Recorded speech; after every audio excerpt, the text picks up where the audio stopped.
Thank you very much. And I guess you permit me to unmask because I'm not only taking double dosage of the AstraZeneca, I've taken a booster. And I have a fourth layer of protection, which is the blood of Jesus. I'm a Christian. Ladies and gentlemen, I have sat down calmly and listened to the presentation of Mr. Senor, and I'm most impressed. And I must say, from the very get-go, that I appreciate the presentation, and indeed, I share similar sentiments as expressed by him. I would dare say that I agree with him, perhaps not in totality, because a few strands that I may disagree with. But I can safely say that to a large measure, perhaps over 90%, I agree with what he has said.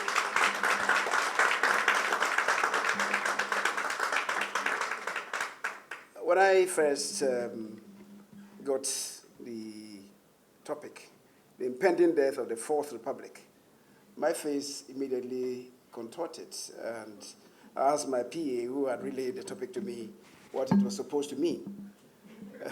I asked whether it's in respect of the overhaul of the Constitution or perhaps the death of constitutionalism in Ghana. And either of them is ominous, is dangerous to the health of Ghana as a republic. Colleagues, if we didn't know the Constitution, we've learned a lot about the presentation, from the presentation of Senor. So we do know the 1992 Constitution. But what is the anchor of the 1992 Republican Constitution? I think there are matters that we should be interrogating. The anchor, in my view, is the framework of government, and Senor spoke eloquently to that, which sustainably secures for the citizens of today, tomorrow, and the day after tomorrow, the blessings of liberty, equality of opportunity, and prosperity. The principal strands of the anchor are one, the executive, the legislature, the judiciary, the Council of State. Besides these are also the constitutional creatures, the Electoral Commission, the Media Commission, Commission for Human Rights and Administrative Justice, the National Commission for Civic Education, the public services, the armed forces, the Auditor General. Finally, one cannot be unmindful of the defined role for our chiefs under Chapter 22 of the Constitution. We have practiced the 1992 Constitution for close to 30 years now.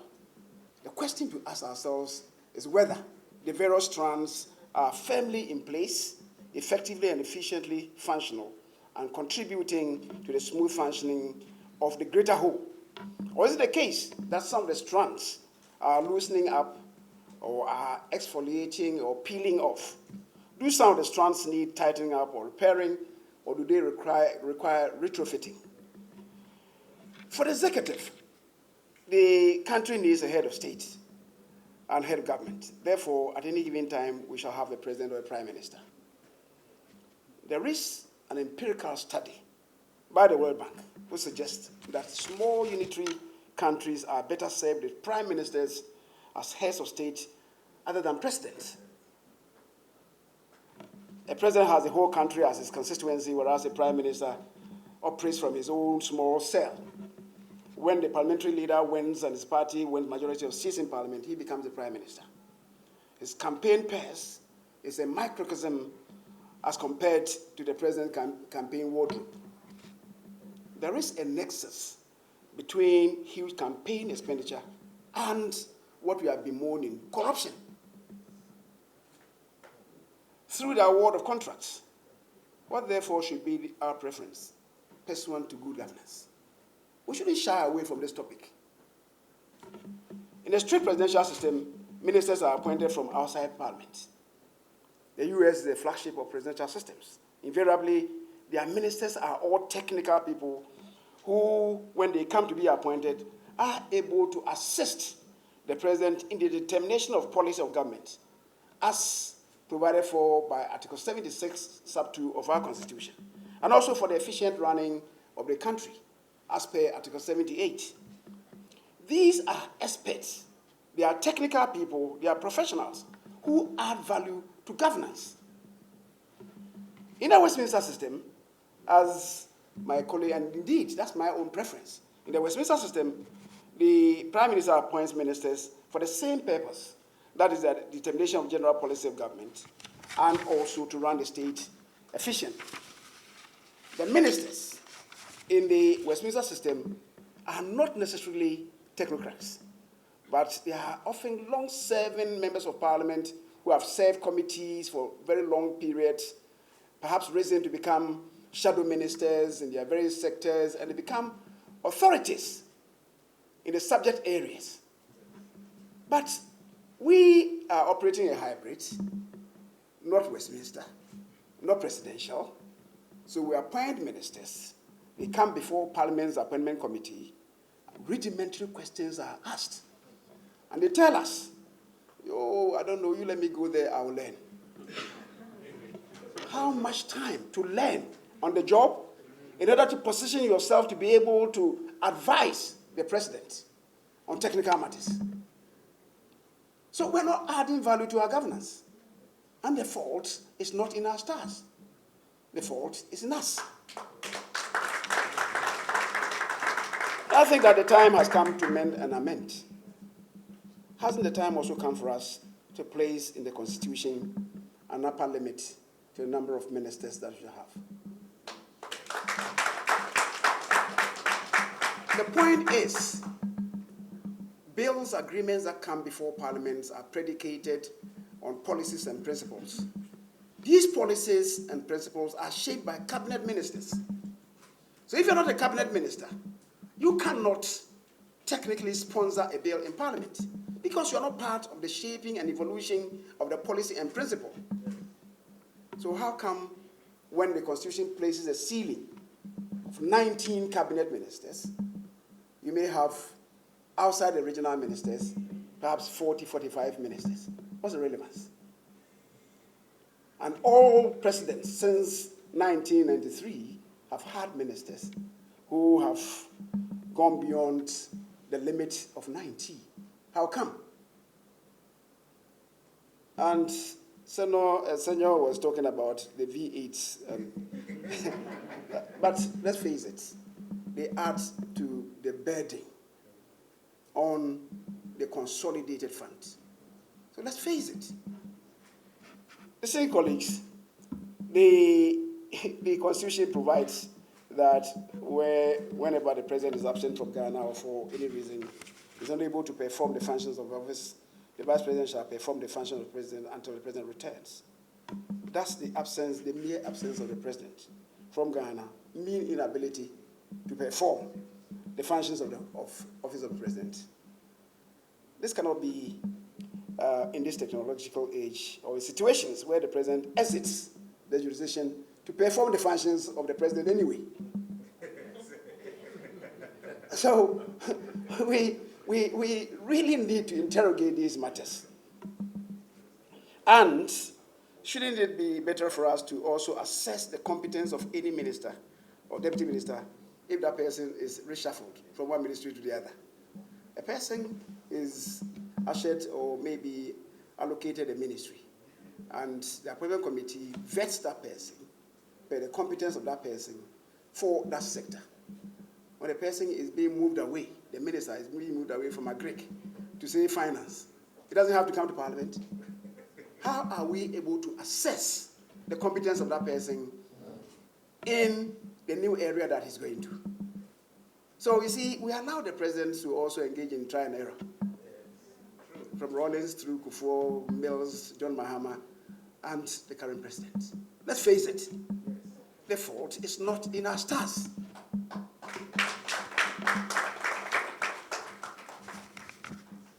As for the powers vested in the president, I disagree with Senor, and I agree with my colleague.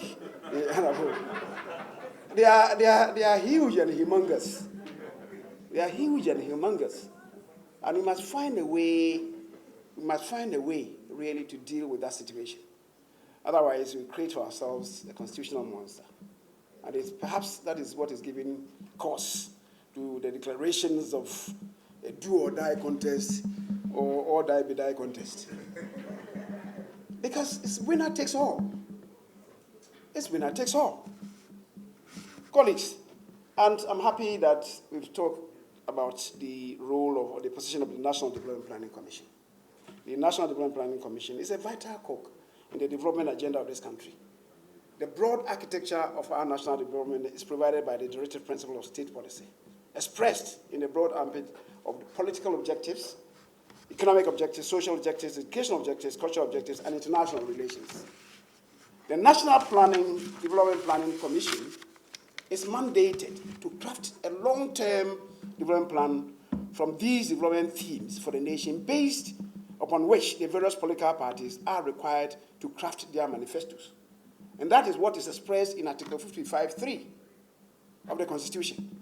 When this has been achieved, then the relevance of Article 35(7) will kick in. That is what my colleague quoted. As far as practicable, a government shall continue and execute projects and programs commenced by the previous governments. But where these foundations are not provided, they will resort to their manifestos. And this has become difficult to achieve because the political parties have no guide from the NDPC. On the part of the NDPC, it is not for want of trying.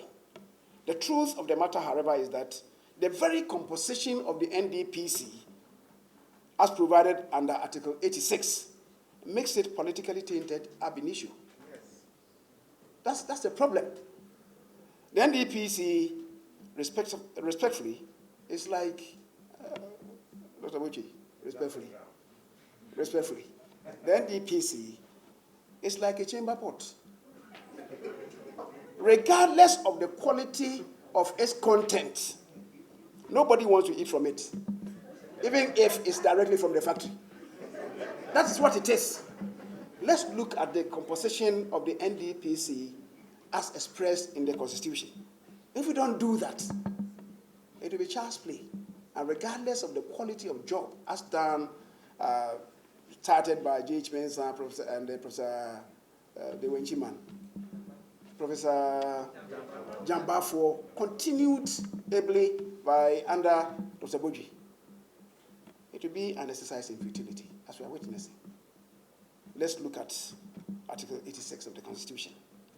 And I agree with the Electoral Commission that we should have a second look at it. One, the Constitution of the Commission, because it agitates a lot of people. We should look at that. And also the responsibility of the Commission to demarcate electoral boundaries for both national and local government elections, as expressed in Article 45(b) of the Constitution. And of course, if you look at the Article 47(5), it talks about the review of the division of Ghana into constituencies at intervals of not less than 7 years or within 12 months after the publication of the enumeration figures, after the holding of a census of the population of Ghana, whichever is earlier, and may, as a result, alter the constituencies. It is my contention that when the Constitution talks about, in Article 47(5), altering the boundaries of constituencies, it doesn't necessarily mean increasing the numbers of constituencies. At the very outset of the Fourth Republic, this country had 140 constituencies, increased to 200, by 60 to 200, and we all know, to provide a cushion for the transition. Dr. Bochi, I'm not lying, am I? To provide a cushion for the transition. And then under Kufuor, it came to be increased by 30.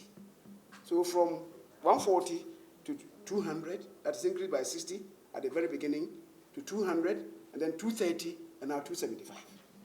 Where are we heading towards? Because we now have a census. Are we going to increase? I want to contend that this is not sustainable. Because if you have to go along what the Electoral Commission had been doing, and it's the reason why when they went before the Supreme Court, they were not able to define for us the population quota of this nation. Dr. Afrejan, with respect to him, decided to ignore that person. It's the population quota of the country that must be changing continuously, not the number of constituencies that we have in this country. Otherwise, every 20 years, we may have to build a new chamber for Parliament. And I know building the chamber will come with a hashtag, drop the chamber.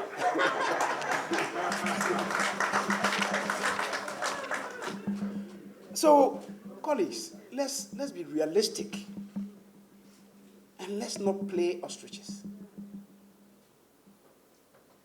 Also to the political parties, the method of choosing parliamentary candidates, I think we must interrogate these matters. We must interrogate these matters because I want to believe that it is these things that are not helping to grow Parliament. And Dr. Rashid, your organization, you conducted a research some time back. In spite of our glory, when you assessed the parliaments in Africa, Ghana did not occupy any good position. I think we placed last but one in the exercise that you conducted. Of 13 countries, or was it 12 countries, Dr. Rashid, that you did in assessing the strength of the parliaments in Africa? It's because the assigned roles of Parliament, one, legislation, two, providing oversight. How have we been performing? And it's the reason we are not looking at maybe having very good materials to come to Parliament.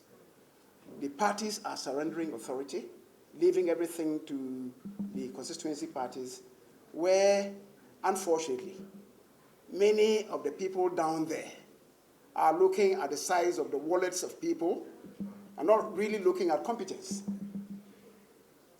And when you have such situations, you will have people come to populate Parliament who think that even where they disagree, they must exhibit brawn power and not brain power.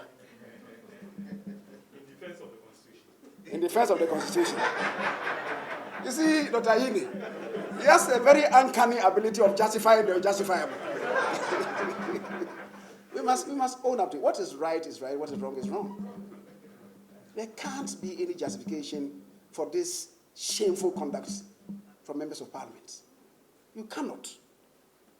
So, distinguished colleagues, the IPU, for instance, is indicating to us that by 2025, we should have at least 30% women representation in all parliaments.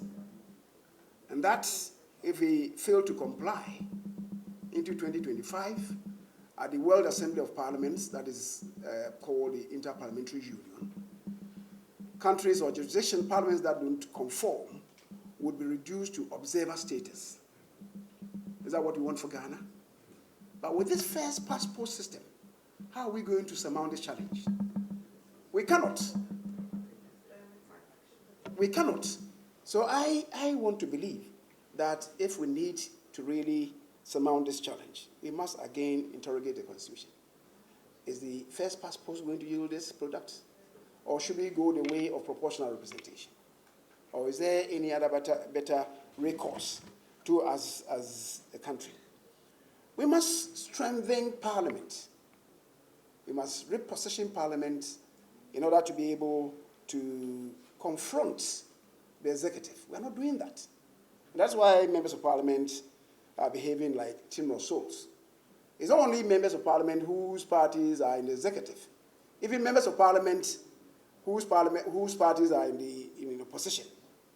They are all timorous souls because you don't want to incur the displeasure of the person that you think perhaps may emerge as your presidential candidate, and he becomes the presidential candidate and he enters his kingdom, he will not remember you. So you don't want to incur the displeasure of that person. So regardless of whatever he says, rightly or wrongly, you are forced to obey. And that is the bane of our democracy. For now, we are having an avalanche of bills coming to Parliament. I'm afraid of what trends that we're setting, whether Parliament wants to set itself on a collision course with the executive. Because the imperatives of Article 108 are very clear, that if you're bringing a bill to Parliament that will exact funding from the consolidated fund, they should come from the executive. But there is an avalanche of bills in Parliament today. I don't know, when you have passed the budget, and such a bill comes, not factored into the budget, how is it to be funded? We must be careful as a Parliament. Then lately there are issues about immunity from service of process and arrest. Some members of Parliament have had encounters with the law enforcement agencies. Previous speakers have had a way about it. But lately there are some wranglings dominating the airwaves relating to witch hunting. In the face of Article 117 of the Constitution, what should be the appropriate defined path for MPs who breach the law? We must sort this out in a better way to prevent what others may refer to as unwarranted damparic intrusions into Parliament. We should find a way, because it can't also be that members breach the law, because all Ghanaians should be equal before the law, and all Ghanaians should include members of Parliament.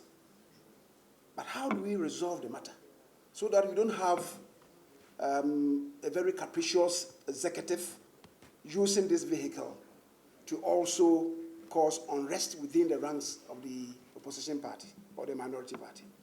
We should find a better way about that. Financial autonomy for Parliament. Graciously, the legislature, the Auditor General, has been given financial autonomy. But Parliament is not so recognized as an arm of government.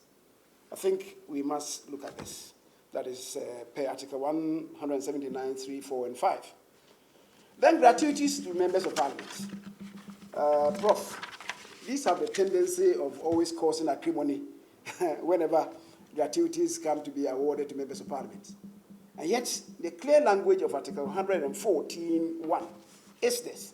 A person who has served, and I'm quoting, a person who has served as a member of Parliament for a period of not less than 4 years shall be, the operative word is shall be eligible on ceasing to be a member of Parliament or on his death for the payment of such gratuity to him or his personal representative, as the case may be, as shall be determined by the President acting in consultation with the committee referred to in Article 71 of this Constitution. The recommendation of the committee and the payment of gratuities have almost always generated brouhaha and ballyhoo. Often members of Parliament in particular have come under the gavel, and Parliament is pushed to the precipice.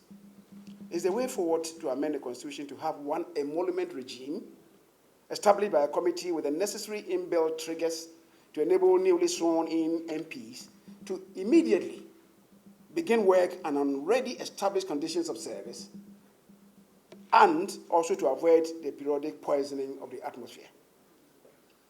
Then we have the Auditor General. The Auditor General is a tool for Parliament in the performance of its oversight responsibilities. Until the Auditor General submits his report on the public accounts of Ghana and of all public offices, including the courts, the central and local government administrations, of the state universities and other similar public institutions, of any public operation or other body or organization established by an act of Parliament, to Parliament, the work of the Auditor General is incomplete. Until he submits the report to Parliament, the work of the Auditor General is incomplete. In this regard, the leakages of reports from the Auditor General to the general public before the reports come to be submitted to Parliament must be considered as rather unfortunate developments, especially given the situation where, when the reports come before the Public Accounts Committee, in many cases, when people have already been bastardized, it is found out that those people have not been given ample opportunities to respond. And then the Auditor General will come apologizing to the Public Accounts Committee, to those persons. What happens to the reputations of those people that we have torn into shreds? And again, whereas the Auditor General is a tool for Parliament in the performance of its oversight responsibilities, however, it emerged. In Ghana's Constitution, Parliament is forbidden to draw the attention of the Auditor General to any suspected cases of malfeasance, to investigate and submit the report to Parliament. On the other hand, the executive that Parliament is supposed to provide oversight on is rather given the opportunity to draw the attention of the Auditor General to conduct these investigations. The President can cause the Auditor General to do that, but Parliament cannot. What kind of inverse proportion is that? So, colleagues, as I keep saying, the fault is not in our stars. And Parliament need to sit up, because oftentimes people are looking at the Auditor General. When and where the committees of Parliament are energized, they are required, immediately you allocate funds to a committee, to a sector, a ministry, department, agency, or constitutional creature. You must follow the execution of responsibility by that sector to see whether the allocations are being applied or they are being misapplied. If they are being applied conscientiously, whether as a country we have value for money. The committees don't discharge this responsibility. So we are all looking at the Public Accounts Committee, the report from the Auditor General, many of which are just post-mortem exercises. And in many cases, the people who might have misconducted themselves, after they themselves have exited, would perhaps have transitioned. They would have died. So what is the purpose of the work of the Auditor General? When the living, who are committing such grotesque malfeasance and improprieties, are not being investigated. So we need really to reposition Parliament. And repositioning Parliament requires of all of us to strengthen Parliament. Another matter that I may want to talk about, perhaps briefly, is the declaration of assets. It is not for nothing that when you declare your assets, you are required to lodge it with the Auditor General. What is the Auditor General supposed to do with it? In our Constitution, there is silence. It does appear as if when you submit your declared assets and liabilities, and I believe Dr. Aine might have submitted a lot of liabilities, not assets. A friend of mine would say, don't for instance me. So, Doc, I'm not for instancing you in vain. But you see, it's not for nothing. The Auditor General is supposed to peruse it in order to establish that you are compliant with your tax obligations. That is imperative of the Constitution. And yet, in our case, nothing is done. So somebody can go on air and say that, well, I own, the last count, I owned about 100 houses. Really? So what was your tax obligation? You have lodged your assets with the Auditor General. He cannot even investigate it. It's something that we must interrogate. Listen, gentlemen, I believe that it's imperative to remind all of us about the imperatives of Article 41 of the Constitution, which also provides that the exercise and enjoyment of rights and freedoms is inseparable from the performance of duties and obligations, and accordingly, it shall be the duty of every citizen, in particular, to promote, to uphold and defend this Constitution and law, to foster national unity and live in harmony with others. So whatever we do, as media persons, as members of Parliament, who really are creating foot soldierism in Parliament, we must ask ourselves whether what we are doing really is contributing to the sustenance of national unity and the sustenance of the national cohesion. We've spoken about employment.